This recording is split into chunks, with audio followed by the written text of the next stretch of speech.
So when I talked to Aperion Audio and agreed to check out all of this Novus gear, I honestly kind of didn't realize what I signed up for, because this showed up in my driveway and this was how my theater room looked while I unboxed everything. I will say though, after spending time getting everything set up, calibrated, and trying both the tripole and direct firing side surrounds, I have some thoughts, and some good and some actually surprising. So yeah, I decided to unbox everything at the same time in the theater room, mainly because I felt like it would be fun. I don't know, it's a small room, 11.5 by 12.5, so not a lot of room to work with there. And one of the issues I always face with unboxing anything in the theater room is just space starts to run out as I kind of just unbox everything and put things to the side. And that was no exception here. There was a ton of stuff. I honestly didn't realize it was that much until I moved everything in here, and the cats were not happy that I was going in and out of the theater room and closing the door. But I persisted, got everything unboxed, set up, wired up, and I did a full manual calibration with Multi-QX the way I normally do all of my speakers, and these calibrated fairly well. I'll show some measurements here of the before and after of each speaker just so you get an idea. And these are my general first impressions, so not really gonna dive deep into the technical side of things. I'll wait for the full review there. But yes, everything EQ'd fairly well. Any dips or weird things that you see in the lower bass region of the speakers is because of my room, and some of the slim speakers are right up against the wall, and that's just kind of the name of the game there. So I typically cross these over anyway at above the dip there that you see. None of these are crossed over right now for the measurements. They are all full range or measured as full range, so you get the full frequency range that these speakers can produce in my room. I will say that all the speakers in the Novus line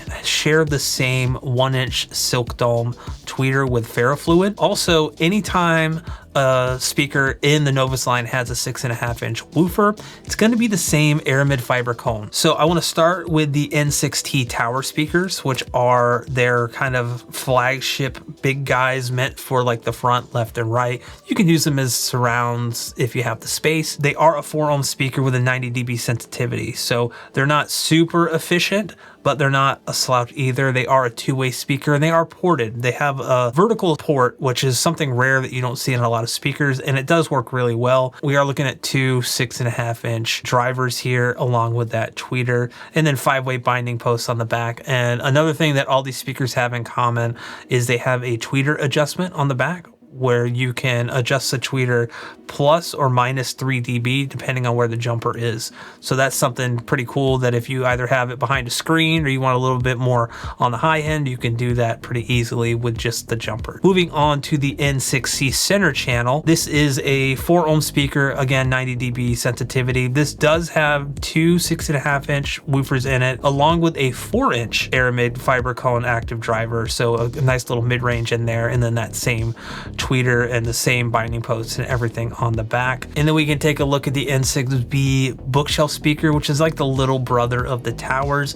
These are honestly great as a smaller system. If you don't have the space for the towers, you can do left and right surrounds. These have that same 6.5-inch aramid fiber cone woofer, along with that 1-inch silk dome tweeter, and they do have a port on the front here. Moving on here, we have the N6SS tripole speakers. We have the 6.5-inch woofer on the front, along with that same silk dome tweeter, but then on the sides we actually have dual aluminum cone full range drivers, so basically one on each side, causing the diffuse sound field from the tripole speakers. Now I do want to mention, since we're talking about surrounds, these do have Aperion Audio's mounting system, which is their stealth mount. It's basically shared across all of their speaker systems, so the Theatras have them. That's how I mounted the side and back surrounds.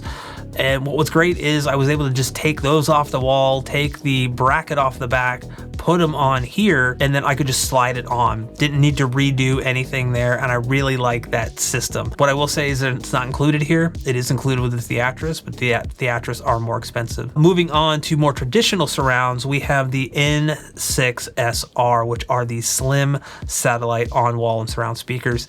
And I really like these, but basically they're 86 dB sensitivity, really designed for side and back surrounds. These are sealed though, like the slims are all sealed, they're not ported. So the N6 SR have the same 6.5-inch woofer, the same 1-inch tweeter, the same mounting points, binding posts, jumpers for the treble adjustment, all the same as their other speakers. Now moving on to the N6 SCs, which are the slim LCR speakers. These are a little different. They have two 6.5-inch drivers in them, that same Silk Dome tweeter. They are a little bit more sensitive at 88 dB, and I really like these for side and back surrounds.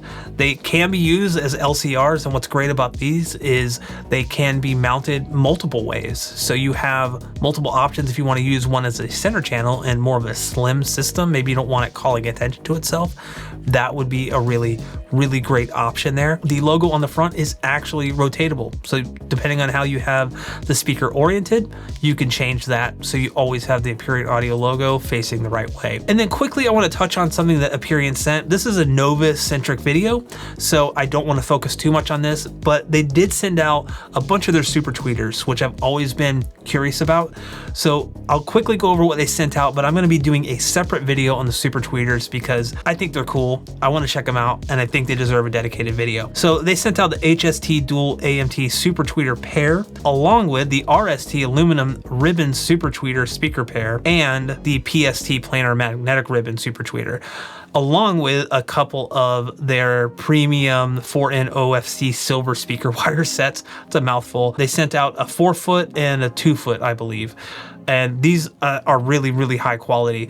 And I will be talking about that as well in a separate video. So I also want to talk about my experiment with the Tripole speakers. So I'd always heard about Tripole speakers throughout my time in home theater. I thought it was always like a really cool thing that I wanted to try. And this has been since the days of like just a 5.1 Dolby Digital or DTS system. For a long time, I just rocked a 7.1 system before moving to Dolby Atmos. So like a lot of us, I'm sure. And I always heard that for 5.1 or 7.1 system, that Tripoles really created this massive sense of space with the surrounds that you don't get with traditional direct firing speakers, because it's creating this almost like ambient diffuse sound field instead of the speaker's pinpoint accurate location where like you could hear where something's coming from and you could really localize it. I always was kind of intrigued by that. And so when I got the option to do this, I was like, okay, let me test this out. Now my expectations going in were not high, mainly because with a Dolby Atmos system, DTS:X system, any object-based audio system, you really don't want diffused tripoles or dipoles or anything like that, because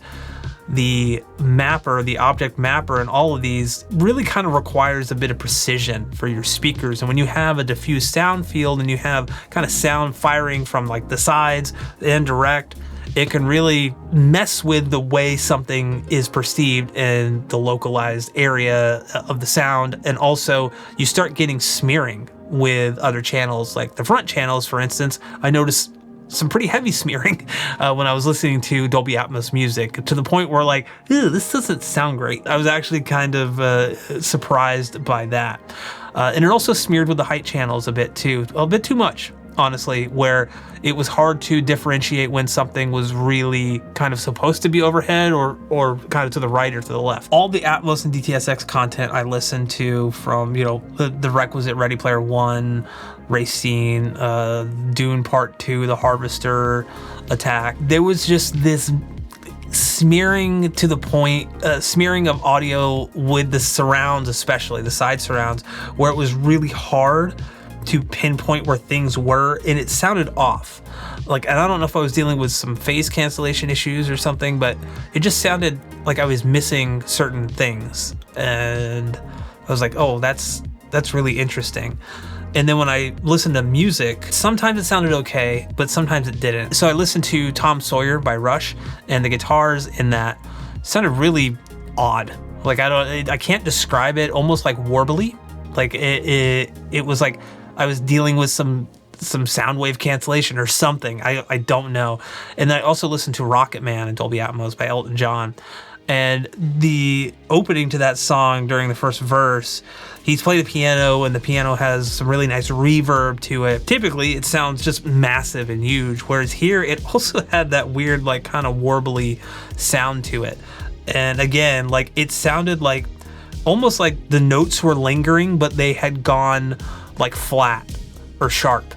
Like, it just didn't sound correct to me. What I will say though is when I played Metallica Through the Never on Blu-ray, which is in DTS Master Audio 5.1, if I didn't upmix and I just played the 5.1, it actually sounded really good. Like to the point where if I just had a 5.1 system or even a 7.1 system, I think that tripoles could be a huge benefit if I never felt like going to Atmos. Just from 5 channels, it created this kind of massive diffuse sound field behind me where I really couldn't locate where things were coming from, but I just felt like I was surrounded. As soon as I hit like upmix to Dolby Surround or upmix to DTS Neural X, the soundstage kind of collapsed back into that weird warbly sound. It was not a pleasant experience. And so I was like, okay, let me try switching to the direct firing slims. And I did that, recalibrated those two, and kind of integrated them into the system, adjust all the crossovers and everything was back to normal. None of that weird warbliness, none of the smearing. All those tracks that I just mentioned sounded fantastic, sounded excellent. Now, I do have a highly treated room and I do have a smaller room, so both of those could attribute to my experience here, and your experience may be different, and that's okay. So in terms of my overall general first impressions of the sound quality, the dynamics, headroom, the dialogue clarity were all great. What I did notice though is dynamics and headroom seemed to be pretty relaxed, and not in a negative way. It just seemed like you kind of needed a little bit more push to these speakers to get them to sound their best. I am pairing them with the Energy 7 amp from Aperion, so they do have an ample amount of amplifier power and they do have headroom, but they don't have that kind of start and stop quickness that I've come to appreciate from the Theatris. Not that this is going to turn into a Theatris comparison. I don't want to spend too much time in this video comparing them, because while they're both Aperion speakers, they're very different products designed for different audiences and price points. Now, if that is something that you guys would like to see, let me know in the comment section below, because I think that that would be a really interesting comparison to do, but that's not going to happen in this video. Now, the dialogue clarity was really, really good. It did sound a little muffled on occasion. That could just be the recording. We were watching X-Files mainly, and it's kind of an old show, so could be that. The clarity there, though, was really, really good. The stereo image with the toe-in, they image really well, even off-axis. I do get a really nice phantom center from just 2 speakers. But like I said, headroom, dynamics are all kind of on point, and what you would honestly expect from a speaker in this price point and this price range and the type of speaker it is. I do find that the tweeters are definitely a step up from like a soft dome tweeter. They're not quite as like bright or brilliant as like a ribbon, but they do sound really, really nice. There's no harshness that I noticed. There's no ear piercing highs.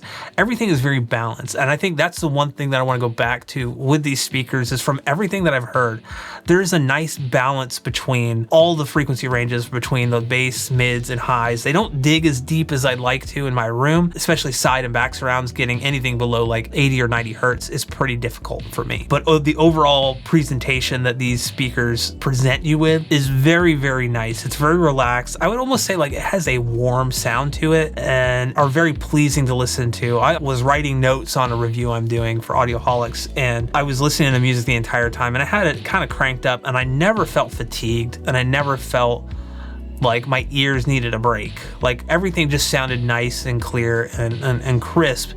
And this was just literally in 2-channel direct mode with no like EQ or anything like that. It sounded really, really good. So while I do have a lot of listening left to do, I'm so far really impressed with what I've heard and what Aperion has put together here, especially considering the price point. They're not intended to compete with stuff that is, you know, $10,000 a pair or $5,000 a pair. These are fairly affordable in terms of what we're looking at in the budget kind of mid-range category. And I think that Aperion has kind of hit the nail on the head with these. And yes, I have a lot more listening to do, so that's just based off my general first impressions, but I'm actually really looking forward to listening to these more and watching a lot more content. playing games, listening to music on these over the next couple weeks, and giving you guys my full review of the entire system. So guys, I hope you enjoyed this video. If you found it helpful and enjoyable at all, feel free to hit that like button. Also, don't forget to subscribe to the channel. If you haven't done so already, I'd really appreciate it. And if you guys have any experience with the Novus line of speakers from Aperion Audio, let me know in the comment section down below too. I'd love to get your take on it, and if you've lived with them for a while, because we really like to kind of know how people like stuff over time. So that's, you know, that's the ultimate test, is like how long you keep stuff and how much you enjoy it over that time. So thank you guys for sticking around here, and I will catch you in the next video.